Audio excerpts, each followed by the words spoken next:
How's it going, everybody? Jeff Slakey from I-Fiber1 KMAS. I find myself today at 420 South State Route 3. It's Kitten Rescue. Since 1999, they've been doing great work here in Mason County. We're going to take some time to learn a little bit more about these folks. Dee Sigmond is the executive director. She's been here 17 years, but the executive director for about three and a half. How are you? I'm good, thank you, Jeff. Thanks for having us come out today. You're quite welcome. So this facility helps out a lot in Mason County. Yes, it does, sir. Talk to me a little bit about the amount of cats that come through on a weekly or monthly basis. Well, I'll start with last year. We rescued and adopted out 705 cat and kittens. And this year, right now, I'm almost up to 500. I have a feral program and a domestic program. We provide the transportation to the community. And our domestic program is at 250 that we have fixed for the community itself at a reduced rate. And we have 82 ferals that we have altered so far this year. Oh. So what comes through here is every other day practically. It depends on the month. Sometimes we only have a few that come in, little stragglers in a car engine or found downtown in the bushes. Right now I have 3 mothers that were rescued within the city limits, one in a barrel and one in a box and another 14 in a box downtown. Wow. So we got a booming bunch, 25 of them in 1 week. You get a lot of help and volunteer help from the community as well, right? They work really hard. We could use always more volunteers. We work with four volunteers a day, plus one of the head people are here, Brenda, myself, or Feather, who works the night crew. The community helps all the time. Their eyes and ears are out everywhere. They'll call us with cats in distress. Animal control helps us out a lot too, as well as George Blush from downtown. He calls with issues and we try to take care of those. But again, we could always use more volunteers on a daily basis. What would those volunteers look to do? If you could get 1 or 2 volunteers, somebody's watching, they have a little extra time, what would be one task that one person could do? Housekeeping. That's the basic thing that we need done. Changing food and water bowls, sweeping out the cages, scooping up the boxes, and sweeping and mopping the floors. Very cool. Let's go for a little walk here then. Sure. Some of the other fundraising that happens through the year, you have your garage sales. There's one in October, or there's one coming up in November, you said. Yes, November 6th. Okay, November 6th for that. And then the Christmas bazaars that are coming up as well. Second Saturday of December. We've got a lot of little buildings here, and we'll go in and look through some of these. But let's just start here with these, Building 8 and Building 9. What are these usually for? Building 8 and 9 are my newest buildings. Building 9 is the medical ward and emergency ward. We do all of our vaccinations and worming and flea medicines. And then we also have the medical ward for a reason. We'll get a cat in that maybe had to have surgery for an eye enucleation or a leg amputation. They'll stay at the vet 10 days. Usually they got to stay 21. But because we have our ward, we get to bring them here to convalesce for the rest of the time, which works out really well. And sometimes we use these cages for an emergency as well. Sure. Building 8 is our nursery right now. We don't have a lot of fosters. Right at the moment, our fosters are 7 that we have are full. So right now we've made this room the nursery, so we have mama and babies here in this building. Talk to me a little bit about how somebody would go about fostering. What's the process there? The process would be to go online, fill out our form under volunteers. We provide all of the supplies for them, the litter box, the food. In return, we ask them to give them a room at their home and help us socialize them. And then they're brought in at various times to get their basic medical needs done. And then the second time they come back, we usually keep the babies.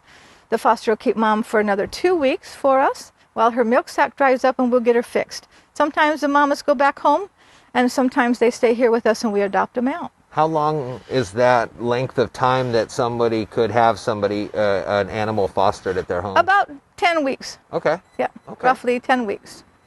These are great, and I know you've had some help as well from Richard at Arcadia Building. He's another great supporter of Kitten Rescue. The community and all our donators. We have numerous donors that donate weekly, monthly, yearly in memory of If there's a need, we put it out there. Like recently, we had a plumbing issue, and we got several donations. I have donators that during COVID, it was really hard for people to come here. I have regular ones that like to come and visit, and instead of visiting, they sent a monetary donation, which was wonderful. It helps us out. How has COVID been? Probably tough. It's been pretty tough. We have streamlined the process here for cleaning. So we all wear our masks, we have gloves, and we have a bucket, and the bucket has all of the bowls in it and all of the wash rags. We use a little bit of bleach water, and you go in your room and you basically don't come out. You can call us on cell phone, or you can open the door and say, hey, and usually someone's in the kitchen, I need this, and we'll bring it to them. So we limit the being together, the closeness. Everybody pretty much knows what to do. In every room there's a checklist, so you just follow the checklist, and pretty much if you can read, then you know what you're doing in there. Very nice. And it works out really well. Well, let's walk a little bit more and talk about some of these other buildings here. I like some of these additions for getting some sunshine there. This is Charmy. Charmy's been with us. She was surrendered from some older people. A lady who had surgery, and she was an outdoor cat, and she became an indoor cat, and the lady had surgery and could not take care of her. So she's with us. This is a catio. I have a catio almost on every single building, and they're attached to a window so they can get fresh air, but not on the ground. But not on the ground. Right, that's right. This is Building 5, and Building 5 has my resident cats. We do not put a cat down unless it's medically fragile or if it's tested and it has something wrong with it. Otherwise, we keep them, and we have 4 resident cats here. One is over 10 years old, and the others are 8 and 9. I see this is the supplies. Yes. Show me, and let's talk about your need here. This is my daily supply building. We have dry food, we have our wet food, we have our Swiffers, and we have our kitchen bags, and we have gloves, paper towel, and toilet paper. Pretty much like a general household. We're just all kitten things and animals and cat litter. We buy our cat litter for Tractor Supply, and all our supplies, pretty much all of our food is bought online at this time. Okay. So, do we have a wish list on our website if anyone is interested in it? We'll put the links to that website as well on here so people can get a chance to see it. How much food do you go through in a week, or how much litter do you go through in a week? I buy 25 bags of litter every other week, basically. So we go through quite a bit. With our program for Northwest Spay and Neuter to get the domestic cats and the feral cats fixed, the domestic cats come in the night before. We guarantee the slot is guaranteed. I pay $25 to hold that slot. If a cat doesn't show, I lose my $25. So we ask them to come in the night before. When they're here, then they go to the vet. They go to Tacoma. I have a driver that leaves dark 30 in the morning and takes up 10 cats and 3 ferals every other week and returns them the next day at a reduced rate for the community. So we hold them overnight. They go through a lot of litter. Our normal cats go through a lot of litter. Today, there were 6 adopted. All those cages will be cleaned. Wow. Everything will be put fresh. So goes through quite a bit. Food, it depends on how many we have on station. Right now I have 87 cats and kittens here. I just went through 14 cans of the 5.5 ounces of wet food this morning. Is there a place where you get like kitty litter more bulk than, huge 5-pound bags? I mean, these are 25-pound bags. Those are 25-pound These bags. are 25-pound bags, and there are 50, but I'm sorry, most of us old ladies can't handle that. Well, so that's for some 25 pounds strong worth. volunteers to come down here and move some of these. So we get 25 pounds at a shot. We get 25 bags at 25 pounds. It's loaded for us, and it's brought here.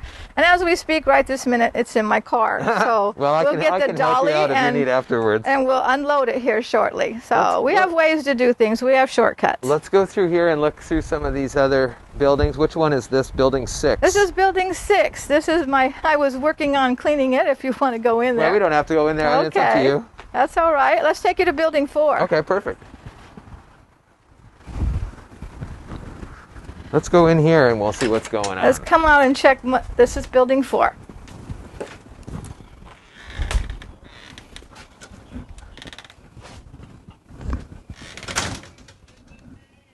So what's this building for? Building 4 has an array, mostly adult and teenagers in this room right now. We have no babies in this room. So we have Miss Kay, who was a mama kitty.